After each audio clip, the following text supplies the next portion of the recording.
আমরা বিদ্রোহের আগুনে জ্বলে উঠি। আমরা যে সৃষ্টি করতে চাই সৃজনশীল একটি রাষ্ট্র ব্যবস্থা, যেখানে আমরা অধিকার প্রতিষ্ঠা করতে চাই, যেখানে আমরা গণতন্ত্র ফেরত চাই, সেই গণতন্ত্রটাকে আনার জন্য আমরা একটু উপস্থিত থাকি। সাংবাদিকরা যারা বলছেন রাজনৈতিক বক্তব্য, আমি এতক্ষণ যা বললাম এর মধ্যে যদি রাজনৈতিক বক্তব্য না হয়, এটা আলাদা করে কি রাজনৈতিক বক্তব্য জানতে চান? ওই ওবায়দুল কাদেরের মতো, না হাসান মাহমুদের মতো, না এই যে পুলিশ কর্মকর্তারা যা মাঝে মাঝে কয় ওরকম কথা কি শুধু রাজনৈতিক কথা? ওগুলো রাজনৈতিক কথা না, ওটা ফেসিবাদের কথা। এই কাজী নজরুলকে নিয়ে যদি আপনি গবেষণা করেন তাহলে রাজনৈতিক করা যাবে। আপনার যে বিষয়টা নিয়ে বেশি ব্যস্ত, আমি বুঝি যে ভদ্রলোক মারা গেলেন, যেভাবেই হোক বাগানে ফুল ফুটুক আর না ফুটুক, তারপরেও তো এটা গোলাপের বাগান নাকি? ভোটেই হোক, চুরি করেই হোক, ভোট না পেয়েই হোক, তারপরেও তো তারা সংসদের সদস্য, তাই না? রাষ্ট্রীয় কোষাগার থেকে বেতন ভাতা সবকিছু তো নেয়। যে মৃত্যুর রহস্যটা, যে খুনটা নিয়ে কলকাতার সাংবাদিক, এখানকার সাংবাদিকরা যা বলছে, প্রশাসনের ভাষাটার সাথে আমি বেশি খুব একটা মিল পাই না। কারণ ঘটনার কিছু না জেনে স্বরাষ্ট্রমন্ত্রী বললেন এটা ওদের কাজ না, আমাদের এই দেশের কাজ। একটা গোয়েন্দা সংস্থার প্রধান বললেন আমরা আগে থেকেই আমাদের কাছে কিছু খবরাখবর ছিল, বা সাধারণ আগে থেকে যদি খবরাখবর থাকে তাহলে লোকটাকে আগে থেকে সাবধান করল না কেমন, যে আপনাকে চলাফেরার ক্ষেত্রে সংযত থাকে। আজকে যে জিনিসটা হচ্ছে সেটা হলো এই খুনটা কেন, একটা মানুষকে খুন করে কেন? কোন প্রেমিক কি প্রেমিকাকে খুন করে না? হয়তো বিরহে সে আজীবন দেবদাসের মতো থাকে, হয়তো সে বিয়ে শাদী করে না।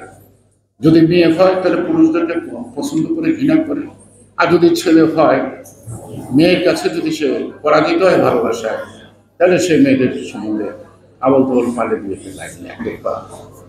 কিন্তু আজকে কতটুকু ঘটনা হলে একটা মানুষ শোনা যায় তারা বন্ধু, একটা বন্ধু একটি বন্ধুকে মারতে উদ্যত হয় কখন, এই বিষয়টা কিন্তু আপনাকে গভীরভাবে ভাবতে হবে।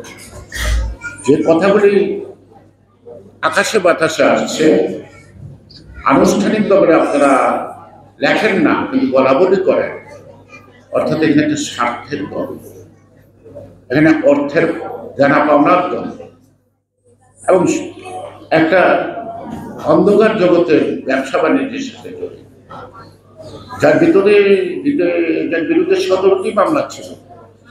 তিনি 111-এর সময় ভারতে কাটাইছেন, তখন তিনি কাকুবাজি করেন।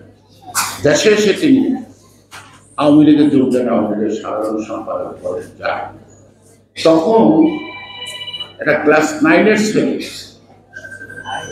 শিবির করত, বুঝে না বুঝে, তাকে শিক্ষকের মাধ্যমে প্রথম ধমক, তারপরে তাকে গ্রেপ্তার, এবং পুলিশ বলল না গ্রেপ্তার না, ওকে ছেড়ে দিচ্ছে।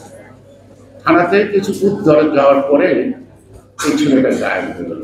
তাকে শুধু মারলই না, চাল দুটো কথা উঠে দিল। অর্থাৎ শুনে থাকবেন না, অর্থাৎ কতটুকু নৃশংস। তার মা বাবার কথা মারলো তো মারলো, আমার সন্তানের চোখে উঠেছে। সুতরাং অন্ধকার জগতের এটা একটা প্রতিচ্ছবি।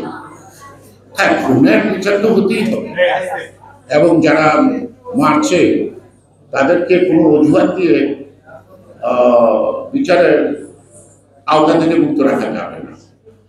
খুনের যারা জড়িত, সংগঠিত করছে, তাদের শাস্তিটা অনিবার্য। খুনি এবং যিনি খুন করেছেন তাদের অন্ধকারের জগৎটা হয়তো একটা চাপা হয়ে যাবে, সব অপরাধ মাফ হয়ে যাবে। এখন অনেক রকমের কথা আপনারা সাংবাদিকরা জানেন, সব রকমের কথা বলতে পারেন না।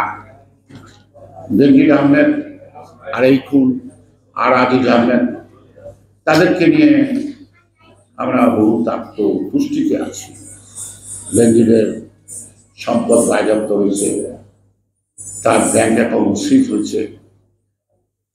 আজিজ আহমেদ সরকারের উপর চাপাইছে বলতে, এবং ওবায়দুল কাদের বলেছেন অপরাধীকে শাস্তি পেতেই নাকি, আমরা অপরাধীর পক্ষে দাঁড়াবো না। ওবায়দুল কাদের সাহেব